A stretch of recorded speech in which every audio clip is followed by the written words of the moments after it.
Royal Lodge looks calm from the outside, but behind those walls a silent war has erupted.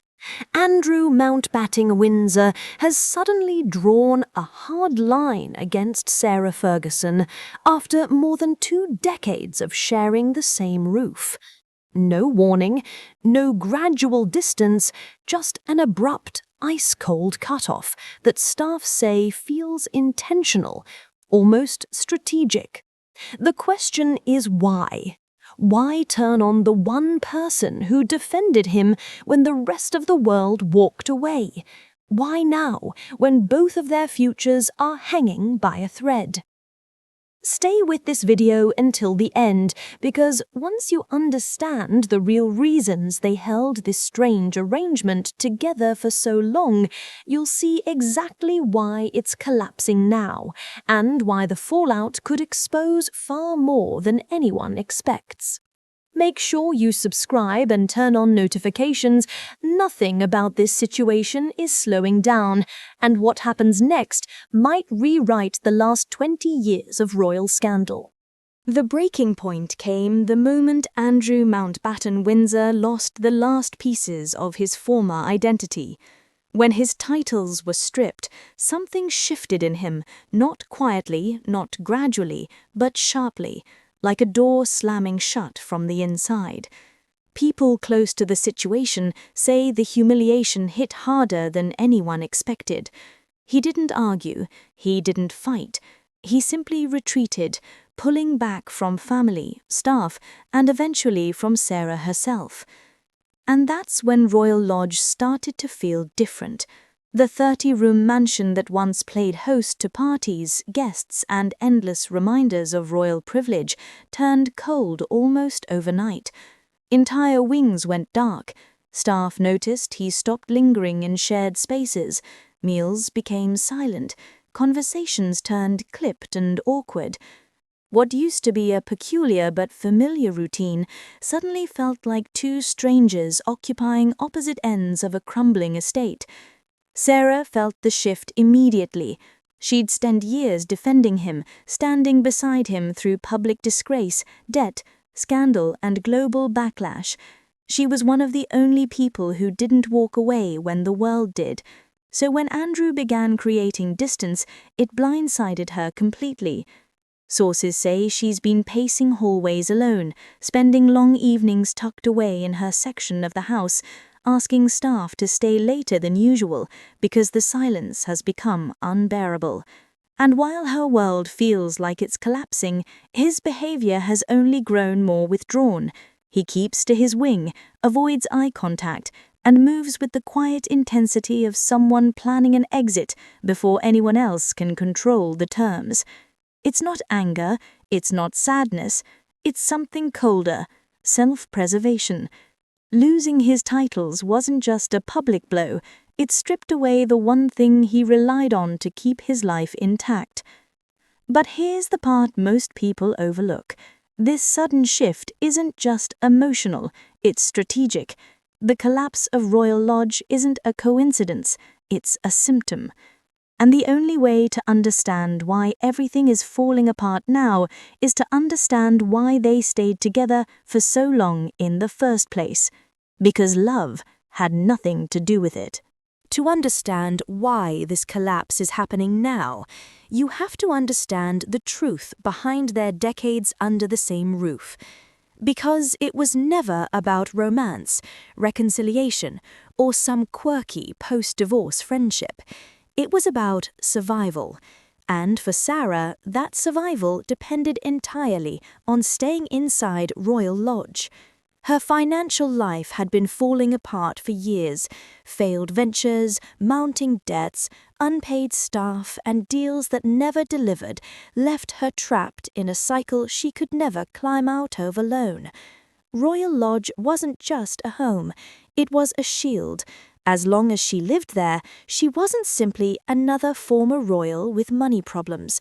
She was connected, protected, and insulated from the full consequences of her financial disasters. Losing that address meant losing the last piece of status she had left. But money wasn't her only motivation. She carried information, the kind gathered quietly, naturally, over decades of proximity. She was there during Andrew's years of high-profile travel, meetings, introductions, and alliances. She saw who came through the doors, who sat at the dinner table, and which conversations ended with favors exchanged. That kind of knowledge isn't gossip, it's leverage, and she knew exactly how much it was worth. There was also something deeper, fear of life outside that bubble. Stepping out of Royal Lodge would have meant facing creditors, critics, and the press without any remaining layer of royal protection. Inside those walls, she could lose a deal or rack up another mistake and still feel contained, safe-ish. Leaving meant standing alone with a history she'd spent years trying to outrun. And then there were their daughters. Staying linked to Andrew kept Beatrice and Eugenie comfortably inside the family's social hierarchy. Invitations, access, the sense of belonging, all of it depended on their parents maintaining a united, if unconventional, front. As long as Sarah stayed close to Andrew, there was no risk of the Dirls being edged out of the picture. Look at the pattern. Every reason Sarah stayed was tactical, not romantic. Practical, not emotional. Royal Lodge protected her reputation, her finances, her access, and her survival. But if her motives were strategic, Andrew's were even more complicated. And once you see why he kept her there, everything happening now will suddenly make sense. If Sarah stayed for protection, Andrew kept her for something far more calculated. Her presence inside Royal Lodge wasn't an inconvenience, it was insurance, a form of quiet control over someone who knew far more than the public ever realized. Sarah had been around long enough to witness everything. The meetings, the guests, the travel, the negotiations, the favors exchanged, the subtle deals that never made it into any official schedule. She didn't just know stories, she knew timelines, names, and patterns. And Andrew understood exactly how dangerous that could be if she ever felt abandoned or cornered. Keeping her close meant keeping those memories contained within the walls of Royal Lodge, where they couldn't accidentally slip into the wrong hands. And over time, something else happened. Not love, not reconciliation, but dependence. They built a system around each other, a messy but functional arrangement where each had something the other needed. She needed the security, he needed the containment. Neither had created a world outside those gates, so staying together became the default, even when it made no sense from the outside. But that equilibrium shattered the moment his titles disappeared, and the pressure to leave Royal Lodge intensified. Suddenly, Sarah wasn't a stabilizing presence, she was a liability. The very leverage she once used to keep herself safe became a risk he could no longer afford. And the distance he's creating now, it's deliberate, it's self-protection in its coldest form. Because once Royal Lodge is gone, the entire foundation of their arrangement goes with it. And that's where things start to spiral fast, because the next moves being made behind the scenes are pushing them into a separation neither one is ready for. The real spiral began the moment the pressure on Royal Lodge intensified. What used to be a quiet tug-of-war over property suddenly turned into a countdown. The estate that held their entire arrangement together, the place that protected them, hid them, and bound them, is slipping out of their hands. And with every week that passes, the reality becomes harder to ignore. They won't be living under the same roof much longer. For Andrew, the future is already being mapped out.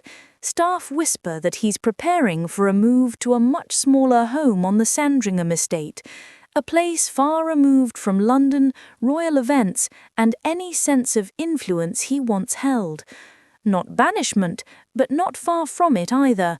A quiet corner where inconvenient figures can fade without officially disappearing. And here's the twist. Sarah isn't part of those plans. There's no room written in for her. No wing, no shared space, no continuation of the old arrangement. She's on her own. And yet in the middle of all this tension, something unexpected has started happening. Both of them are quietly entertaining the idea of new relationships. Andrew making offhand jokes about dating apps, Sarah confiding to friends that she's open to meeting someone new. It sounds harmless, even absurd, until you realize what it really means. Emotional distance now makes the physical separation easier later. New attachments mean fresh loyalties, and fresh loyalties mean the old pact, the one that kept their secrets locked away, is weakening. Because once they're no longer under the same roof, they're no longer obligated to protect each other. And that's where everything becomes dangerous. When a mutual protection system collapses, it doesn't fall quietly. If you've stayed with this story until now, you can see just how unstable everything inside Royal Lodge has become, and how much bigger this fallout could get once their silence finally cracks. The next few months won't just be dramatic, they could expose things that shift the entire narrative of the last 20 years. So, if you want to stay ahead of every twist, every leak, and every revelation that's coming, make sure you subscribe and turn on notifications. I'm following this situation closely, and the second something breaks, whether it's a move, a statement, or a slip that wasn't meant to go public, you'll see it here first.